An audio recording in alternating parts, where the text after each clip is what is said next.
Fala-se muito que o petróleo vai parar de ser usado como combustível, porque combustível fóssil não está de acordo com o meio ambiente, essa nova política preocupada com o verde, né?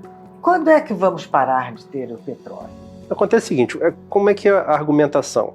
A argumentação, né, desses defensores aí da substituição dos fósseis, né? Eles argumentam que os fósseis eles são prejudiciais ao clima, né? Eles argumentam que o gás carbônico, né, que é emitido a partir da queima dos combustíveis fósseis prejudica o meio ambiente. Eles assumem que existem substitutos. O que é substituto, né?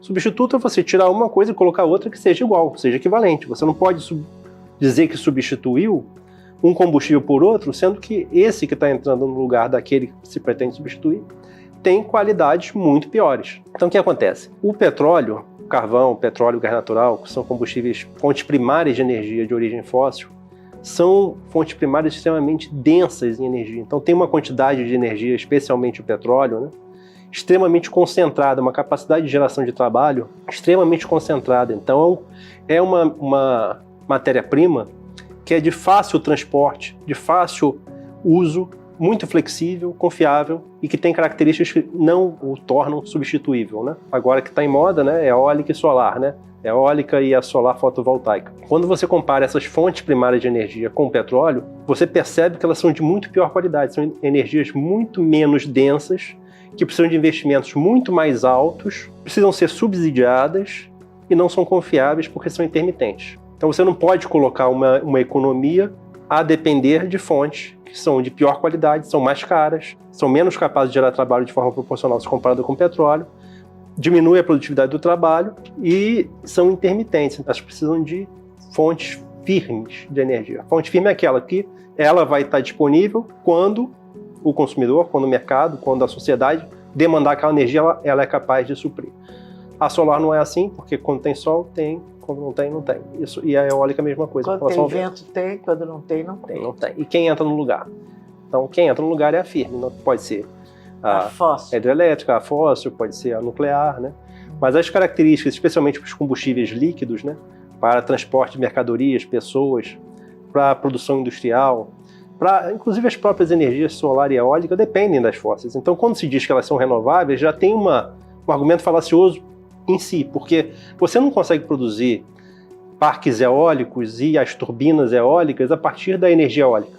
Tudo aquilo, aqueles metais, aquelas ligas, o concreto, o ferro, o cobre para transmitir a energia elétrica, tudo isso é obtido através de minerais e essas substâncias, especialmente os metais, são pouco concentrados na natureza. Você, para converter, fazer a mineração, para você extrair esses metais, para depois você fazer as ligas, você precisa de temperaturas e condições que só as energias fósseis te dão. Então você não consegue produzir, né, parques eólicos e turbinas eólicas a partir da energia eólica. Então só aí já demonstra que ela não é exatamente renovável, né? Mesma coisa os painéis solares, né? Depende de uma série de minerais, né? Depende de vidro, né? Que também vem da areia, que é convertido através da energia fóssil, né? Então são fontes que são dependentes dos fósseis, não são confiáveis, são de pior qualidade. Então, e essa desinformação, ela é distribuída com o fim de poder oprimir ainda mais os povos que produzem petróleo? Porque sim, se o petróleo fosse tão substituível, não se estava atirando bombas ainda em tantos países sobre tantas populações.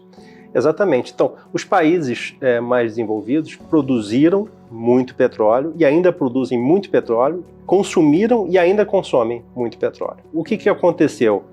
Eles esgotaram as suas reservas primeiro, né? Hoje, os países que são detentores das principais reservas de petróleo são países que não são do centro do capitalismo, não são do Atlântico Norte, né?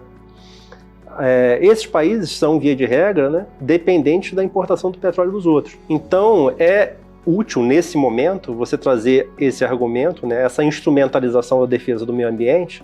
Você instrumentaliza essa causa, que ela é justa e ela é cara para todos nós, para fins que não são fáceis assim, de se assumir, né? Então, são fins que tem que ficar em segredo. Qual é a finalidade? A finalidade é que, quando o brasileiro ou outros países, ou população de outros países que são ricos em petróleo, tem bastante reservas, quando as populações desses países se convencem que os seus recursos não têm valor, que os seus recursos são um mico, que é algo que precisa ser usado o quanto antes, porque vai perder totalmente a utilidade, né, o valor, o preço, etc. Quando eles são convencidos disso, eles permitem que seja exportado o petróleo dos seus países por multinacionais estrangeiras em condições lesivas e de forma a que isso seja feito sem nenhuma contrapartida, sem nenhuma cobrança de quem é responsável por isso. Então, por exemplo, hoje é exportado do Brasil 1,5 milhão de barris de petróleo por dia, todo dia, o que representa 45% da produção nacional. Está sendo exportado, e mais de 60% por multinacional estrangeira. Enquanto isso, grande parte da população continua comprando esse discurso falacioso de que o petróleo não vai ter mais utilidade, que o importante são as energias ditas renováveis que não são renováveis, né, por conta da defesa de uma coisa que é cara para todos nós, que é a defesa do meio ambiente. Então, é a instrumentalização de uma causa cara para uma finalidade indefensável.